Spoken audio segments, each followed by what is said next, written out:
Yaman, sebuah negara berpenduduk 30 juta jiwa yang terletak di sudut barat daya Semenanjung Arab.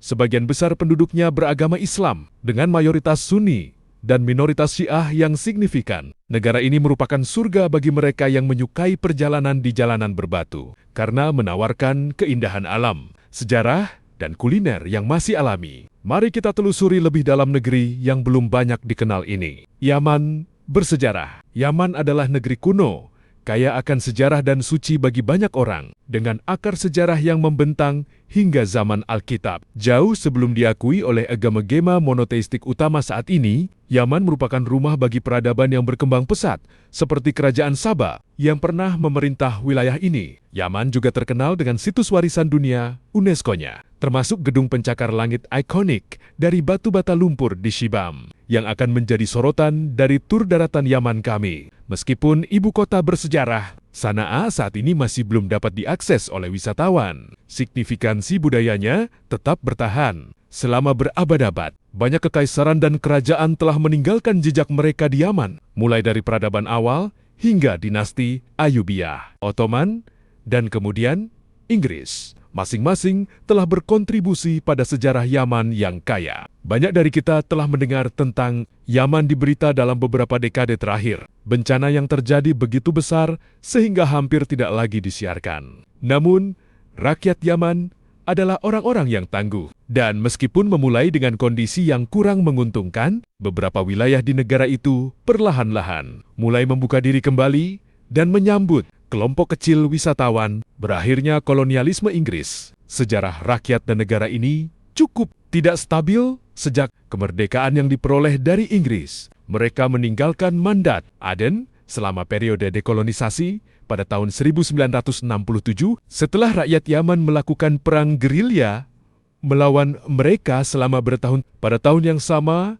Republik Demokratik Rakyat Yaman didirikan. Peta Yaman yang terbagi. Yaman pada tahun ke-1969, Perang Dingin dan konsekuensinya. Yaman Utara telah menjadi negara sejak tahun 1962 dan mendapat dukungan besar dari Amerika dan Mesir. Tetapi Yaman Selatan telah menjadi negara sendiri karena para pendahulu Inggris adalah komunis garis keras yang mengikuti ideologi Marxis-Leninis yang kuat yang didukung oleh Soviet. Pada tahun 1990, terjadi penyatuan setelah rezim Soviet dan sebagian besar rezim komunis di dunia mulai runtuh. Namun, bukan hanya Yaman Selatan yang komunis yang mengalami masa-masa sulit, tetapi juga Yaman Utara.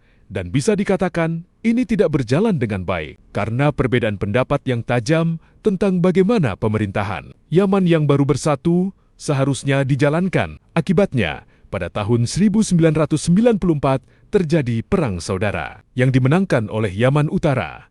Presiden Saleh dari Yaman Utara sekarang mengendalikan kedua wilayah di Yaman yang bersatu, tetapi ketidakpuasan di Yaman Selatan tidak pernah hilang. Tokoh-tokoh otoriter. Ali Abdullah Saleh adalah seorang diktator yang tegas. Selama masa jabatannya sebagai Presiden Yaman Utara, ia menerima sejumlah besar uang dari Barat, terutama Amerika Serikat, baik dalam bentuk bantuan luar negeri seperti bantuan militer dan ekonomi untuk melawan komunis selatan, maupun bantuan pembangunan seperti USAID.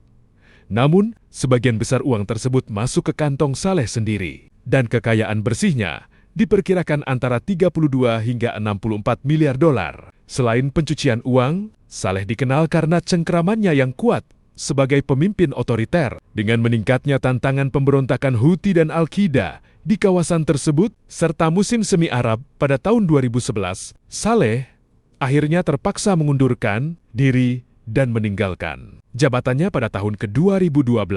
Pada tahun 2014, negara itu bawa perang saudara baru dan pemberontakan. Houthi dari utara akhirnya berhasil menguasai sebagian besar wilayah negara, merebut ibu kota Sana'a pada tahun 2014, yang menyebabkan konflik yang lebih luas di negara tersebut. Karena Houthi sekarang menguasai sebagian besar Yaman, Arab Saudi takut akan pengaruh besar dari musuh terbesarnya, Iran. Oleh karena itu, mereka memutuskan untuk campur tangan pada tahun 2015, meninggalkan negara itu dalam kebuntuan konflik yang belum terselesaikan di Yaman, yang masih terpecah, di mana warga sipil menjadi korban. Pemandangan, Yaman memiliki beragam bentang alam, meskipun sebagian besar wilayah negara ini kering, dengan hamparan gurun yang luas dan medan yang sulit ditumbuhi flora dan fauna. Beberapa daerah menerima curah hujan yang cukup besar. Hal ini menciptakan bentang alam yang unik dan beragam, terutama di dataran tinggi bagian barat yang meliputi dataran tinggi Yaman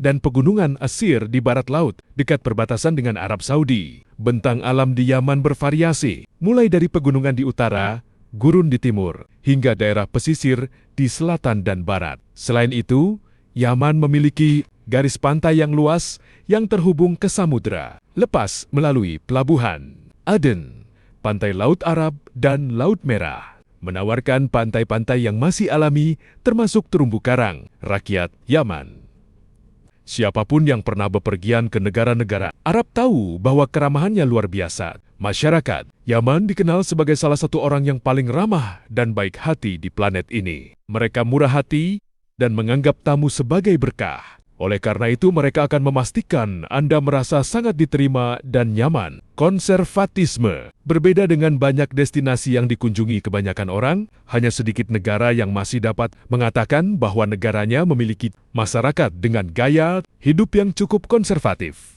Yaman adalah salah satu contoh luar biasa yang masih mampu menawarkan hal ini. Hal ini terutama terlihat pada pakaian yang dikenakan orang dalam kehidupan sehari-hari. Karena pria dan wanita masih berpakaian tradisional, bahkan di kota-kota. Kaum pria diharapkan mengenakan futah, yaitu pakaian bagian bawah. Dan mereka sering bergelenjelen sambil membawa jambia, yaitu belati yang melambangkan status sosial, kejantanan, dan kehormatan. Wanita diharapkan mengenakan balto atau abaya yang menutupi pakaian mereka saat keluar rumah. Pakaian ini dipadukan dengan hijab, yaitu jilbab. Hal ini terutama dilakukan di wilayah Hadramut di Yaman, tempat yang akan kita kunjungi. Socotra, meskipun merupakan sebuah pulau di Samudra Hindia yang sering disebut sebagai Galapagos Samudra India, terletak 240 mil dari pantai Yaman. Pulau ini masih merupakan bagian dari Republik Yaman.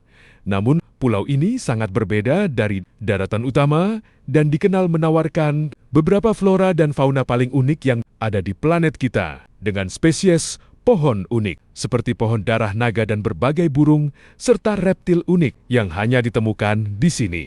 Pulau ini merupakan rumah bagi 60.000 orang yang sebagian besar hidup dari gaya hidup sederhana, seperti memancing dan berburu. Namun, banyak orang juga bekerja di industri pariwisata saat ini. Pariwisata Socotra membawa kita kembali ke pertanyaan utama. Apa yang membuat Yaman begitu unik? Baik Yaman maupun Socotra menonjol karena keindahan alamnya yang masih alami dan misteri yang terkandung di dalamnya dalam bidang pariwisata. Lanskapnya yang khas, keanekaragaman hayati yang kaya, dan warisan budayanya masih relatif belum dieksplorasi, menawarkan kesempatan langka bagi para pelancong petualang untuk menemukan tempat-tempat yang sebagian besar masih berada di luar jalur wisata utama karena ketidakstabilan negara tersebut sejak munculnya pariwisata. Terutama setelah kemerdekaan Yaman, negara ini belum pernah benar-benar membuka pintunya untuk pariwisata. Hal ini mengakibatkan negara tersebut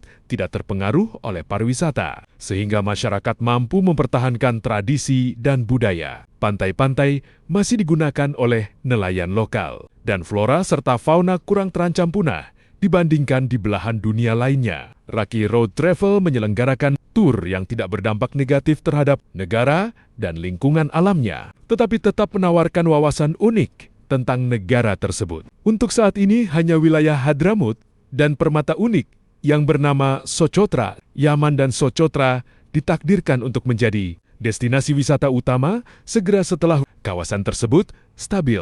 Wisatawan yang ingin melakukan perjalanan kembali ke masa lalu disarankan untuk memesan sekarang sebelum pariwisata massal merajalela